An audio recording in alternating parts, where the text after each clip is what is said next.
Қайырлы күн. Бүгін біз бір ғана жұмыртқадан 12 дана кекс пісіреміз. Және бұл рецептке ешқандай таразының қажеті жоқ.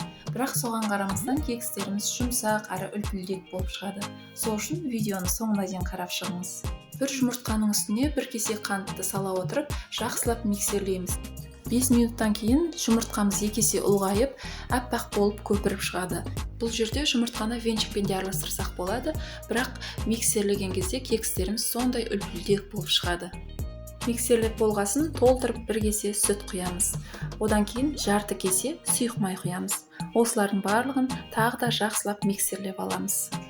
1 кесе толы ұнға 1 шай қасықты толтырып қопсытқыш саламыз да, оны да електен өткізіп жұмыртқаның үстіне саламыз. Және бірден салуға болмайды, бөліп сала отырып миксерлеп аламыз. Барлық қоспаны формасы бірдей кесемен өлшеп салған дұрыс. Одан кейін қатты толтырмай, екінші кесе ұнымызды саламыз. Оны да бірден салмай, екіге бөле отырып, миксердің жай жылдамдығымен араластырып аламыз. Сол кезде қамырымыз біркелкі әдемі болып шығады. Ал оның қоюлығы видеодағыдай қоймалжың болып тұруы керек.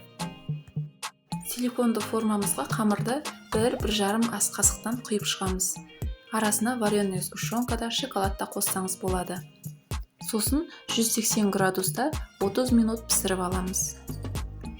Пештегі пісетін уақытын есептемегенде, кекстің дайындалуына шамамен 10-15 минут кетеді. Ал осындай жүмсақ, тәп-тәтті кекспен шай ішкен қандай керемет десеңізші. Сіз де жасап көріңіз. Менің рецептім ұнаса, каналыма тіркеліп, қоңыраушаны басуды да ұмытпаңыз.